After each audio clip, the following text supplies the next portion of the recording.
Hello, my name is Heidi Cronenberg, and I'm the Director of Operations at esme.com. We're so excited to be here today and have all of us on. I just wanted to go around and have each of you introduce yourselves. Maybe we'll start with Carol. Okay, I am Carol Pesci. I'm an author and happiness expert, and what that means is I make a life and a profession out of helping people live happier. So through writing, I have a radio show on Mix 97.7 called Happy Hour every Thursday evening. We're on tonight, 6 to 7 p.m. And I do public speaking, as well as going on site to employers will bring me in and speak to their employees about the benefits of happiness, and actually makes us healthier and stronger and smarter, and ways to experience more of it. Great. Okay, Jeannie. Hi, I'm Jeannie Kelly, and I am a credit expert. So I help you obtain a healthy credit score, credit report. This way it can help you save time and money. Great. Susan. Hi, I'm Susan Michio. I am a wealth planner at Marshall and Sterling Wealth Advisors, and I am a certified divorce financial analyst. Primarily work with individuals and families for planning for retirement. However, I do work with divorcing couples to separate assets equitably. Okay, well, welcome. So I think we're going to just ask one question for each of you, and then we can all chime in now. So Jeannie, I was going to start with, as a credit expert, what is the first thing you tell people to do about credit? The first thing I tell them to do is to pull their credit report. So this way they're aware about what's reporting about them. You know, a lot of times they don't know, or they're making up things in their minds because they're scared about it. So if you go on to annualcreditreport.com, you can get a free credit report from Equifax, Experian, and TransUnion. So it's one place where you can get all three credit reports. It's free. It doesn't count against your credit score because you're pulling it yourself. And that's definitely where you start to look at it. And then you can go from there with a game plan of how to improve it. And again, since we're recording this, that does not affect your own credit when you do that. That's right. It definitely does not. So you definitely want to start from there. And I always say, get out a highlighter. Highlight anything that doesn't make sense to you, that you know is incorrect. And then you call that credit bureau to figure it out. You know, do you have to dispute the item? Whatever it is. And I have to say, now I've been doing this for over 15 years, and I know people come to me with credit issues, but even people who have an 800 FICO score, I will still look at their credit report and we still find errors. So it's amazing that I've never seen a credit report without a mistake. Wow. Okay. And you can work with them to change those? Yeah. Like, is it really hard? Yeah, I have a free credit club. It's readyforgoodcredit.com. And you can go on there. You'll find so much information. And really, you know, I want to help people learn more about credit education. So I can definitely help them that way. You know, we can have a coaching session and we could go from there. Okay. What was that website again? readyforgoodcredit.com. I'll even type it in over here. Oh, that would be great. Oh, yeah. Forgot about that. Okay. And Susan, my question for you for today is, what benefit is there to do financial planning when you don't have much to work with? Great question. So when you don't have much to work with, it's more critical to watch your spending habits and really have a budget that you work with. It's the only way that you're going to be able to save and make sure that you're spending and saving and planning for your future. I have worked since I've met Jeannie and begun to work with her. When I do planning, it's one of my steps now that I have them pull their credit report. Thanks to Jeannie. More mistakes are on credit reports than you think. And I didn't realize that until Jeannie. So thank you, Jeannie, for that. It's incorporated into all my planning. But I think important part of planning is that people don't realize what their needs will be in the future, what the cost of healthcare will be, insurance coverage. I mean, there's so many things to look at, even debt. How do you reduce your debt? Working on a budget is critical. So even though you don't have enough or as much as you would like to work with, planning is crucial in order to save and plan for the future.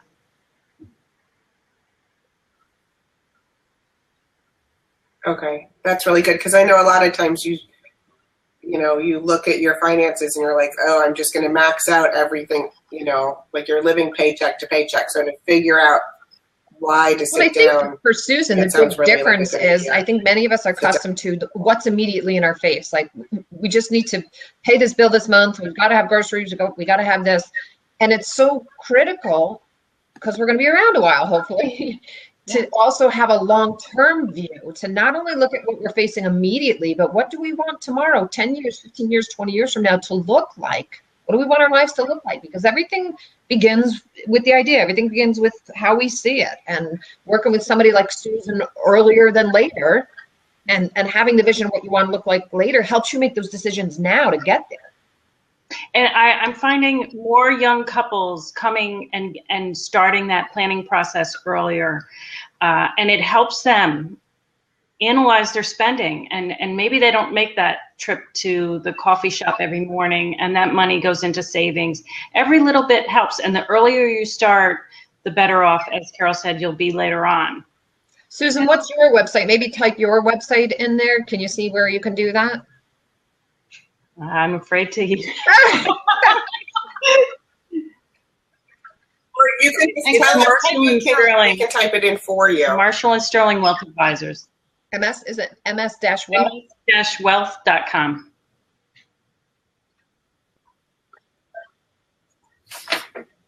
Do I do that in send a message? Jeannie, could you, or here. Okay, what is it, Susan? ms-wealth.com. -wealth.com. Is that it? Oh, okay. And and the other thing, Susan, I think it's so important, being a single mom for so long. I found it, I mean, my daughter counted on me. So I obviously have to think about my finances, not just the credit world, but when you're a single mother, I don't know why I think it's even more important, but it's something that a lot of people don't think about until they're afraid. So I think, what's your tip regarding like solo moms? When is it a good time to come see you? Is it like before the divorce, right after the divorce, if they're like going through it in the moment?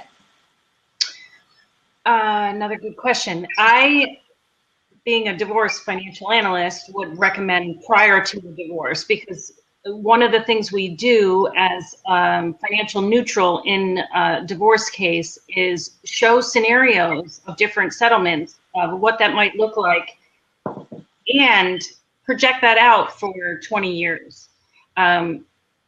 A big mistake people make while getting divorced is not looking at what it looks like when child support ends.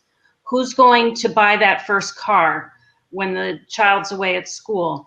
Who's going to, how is college going to get paid for? Mm-hmm. And it's critical to look at all of that. But once you are single, doing a budget, saving, and saving for your future. A lot of people don't understand that pre-tax dollars going into your 401k or an IRA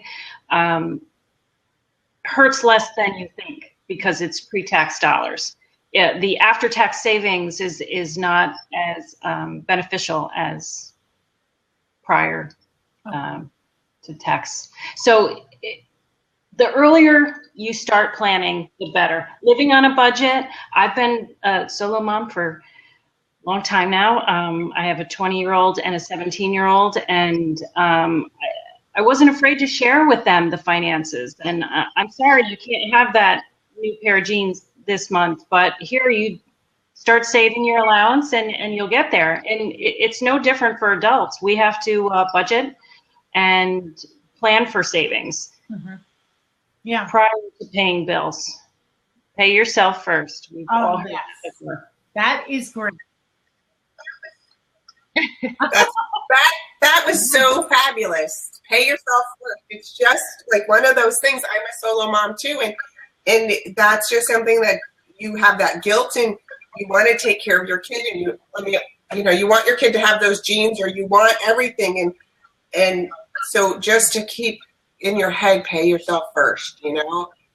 Put the oxygen mask on first, and then. Your kids who's going to take care of later when you've planned for retirement and you're not relying on them to help you out.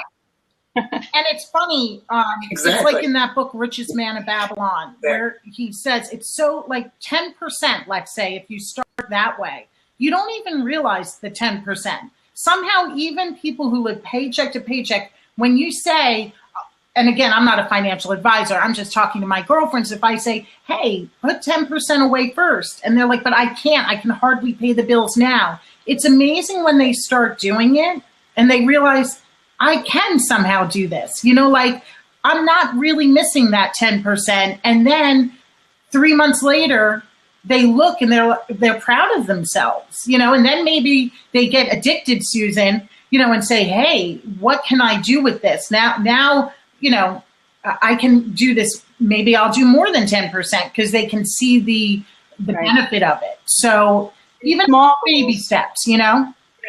Small goals to start. I want to ask my own question because it piggybacks on what we're talking about here. Because one of the questions we had was, what's the difference between pleasure and happiness, and how that applies to credit, and it ties into what Susan is talking about. When you think about, okay, who loves chocolate cake? Who doesn't love chocolate cake? And by having a piece of that right now, you're going to get immediate pleasure. It's going to taste good and it's going to satisfy you. But over the long term, if every night you have a piece of chocolate cake, that's going to affect your long-term happiness significantly, because you're not going to look the way you want yourself to look. So I think it's the same is true with finances and credit. When we want to go buy something, maybe we're feeling down, or we think that thing we're going to go buy, whether it's a new jacket or a new pair of shoes, and it's going to bring us immediate pleasure. It probably will bring you immediate pleasure in that moment. But if you continue to make decisions that give you immediate pleasure, that's going to negatively impact your overall long-term happiness, because your credit will not be good, perhaps, if you can't afford it, or the bigger things that you want in life you won't be able to afford. You're not going to be able to retire at the age you want to retire, or buy the home that you want to buy. So pause in that moment of something you're going to spend your money on that you think will bring you pleasure, and say, how is this going to affect what I really want, my bigger goals over the long term? That is great. And you know what, Carol, it kind of reminds me, I don't know who does this, but I'm sure there's people like at the furniture store where they say no payments for your mattress for like a year. I'm thinking, but then after the year, like if you're excited for that new furniture, like save for it. Don't make no payments for a year, because after the year, you're not even excited about it. You know what I mean? It's like, it's there. And then the bill comes. So it's, yes. You feel better about yourself. You feel more disciplined. You feel confident. Because you had the discipline to say no to certain things because of what was really important to you. Yes. Yeah. It's that switch where instead of feeling bad that you can't afford something, maybe, that you click like, oh, I can totally afford it. I'm choosing not to, because I'm investing back into myself and my future. It's such, and again, sometimes it's just like that switch that goes off, because you can be spiraling down and feel bad about things, maybe during a divorce or after the divorce. You may feel lousy, and you may be using those credit cards too much because you feel down. But one day, something's maybe someone listening today, it's like something switches, and then you gotta focus on your future. It's the most important thing for you when it comes to your finances, to help you, because you don't want the stress of it. It's so unhealthy. And the stress, is not a good thing. And then again, build in, you know, and that's where working with someone like Susan comes in. When you know your ultimate financial plan and goal, and you build in a budget, give yourself room for those pleasures. It's not to say, you know, because if you go on a diet and all you eat is, you know, flaxseed and lettuce every single day, you can only do that for so long. And then really life is not really very fun. And I think it's the same with finances. So have discipline, know your long-term goals. Don't buy everything you want to buy in the moment that gives you pleasure, but leave room for the little pleasures so that every once in a while you do reward yourself. Have a piece of cake once in a while. Right. And you can get very creative. There's so many community events, and one that you can go to for free. There's workshops, there's self-help. So there are other things you can do that don't cost a lot, that feel good. And a budget is critical. So pay yourself and really analyze your budget, and you'd be surprised once you get started how much you end up enjoying reaching those goals. Yeah, it's true. Yep. Carol, put your happiness website down so people can find you. And Esme, I wanted to ask you, there's something new on the site about chats. Yeah. There is. Thank you so much. Tell me about it. It sounds exciting. We have a room now for we have chat rooms open for all of our resources. So for adoption and for work and finance and bereavement and dating, we have chat rooms open for each one. And the really neat thing is that they are confidential, and that you don't have a picture of yourself. You pick an icon and a sister name. So you can ask questions and connect with people about really kind of interesting and intense things without kind of having it define who you are, or having other people know. So if you do have a question about your finances or about dating or any of the many topics that we have, you can ask it without feeling like there's any judgment. Yes. So it's a really exciting new thing just opened, and we just opened them a couple days ago. So they're just starting to get populated. It's really fun. Some people, let's say about finances, they don't want to go on Twitter and ask me a question that everyone is going to know, you know, that they're asking it. So to have that for all of those topics, I mean, I just think it's fabulous. I'm really excited. I'm going to be tweeting about that today for you guys. Sure. That's great. Thank you so much.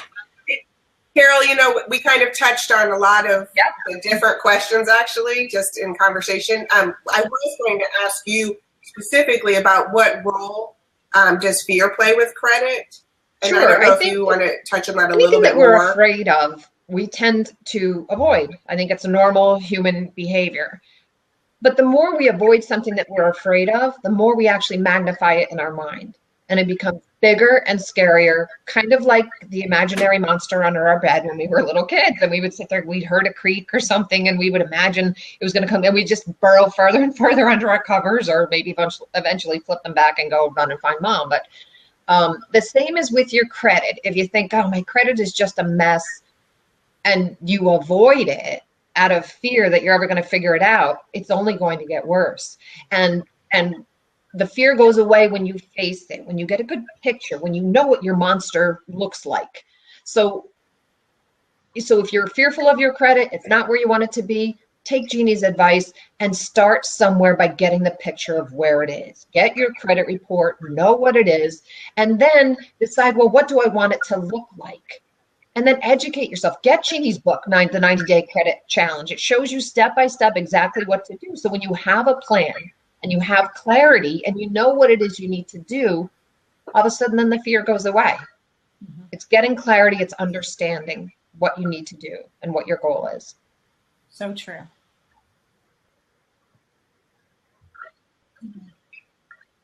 That's great. This was really great. You know, I know it's shorter than what we had hoped, but it was really a great deal of, I was going to say, wealth of information. Which was not though. So, does anybody want to add anything else, or is there any other? Back on the fear thing that Carol was just talking about.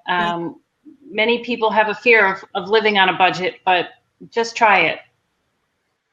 Just get some planning, work on a budget.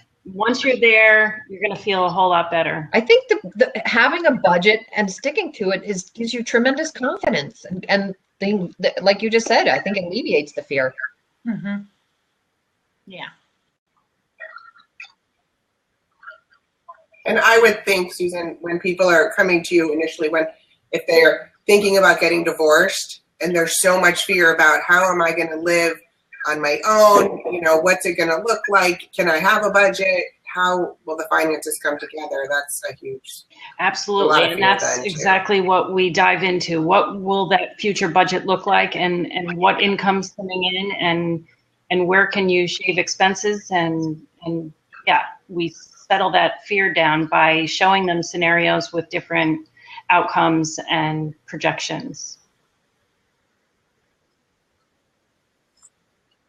That's great. Thank you. You guys are such great resources. Thanks for putting it's really us together. Yes. Wonderful. Oh, thank you, Jeannie, for helping put us all together. But it's I wish that I had all of you when I was going through my process. It's great that you're all there and we can all utilize you. So thank you so much. Okay, bye. Okay. All right. Bye, everybody. Have a great rest of your day.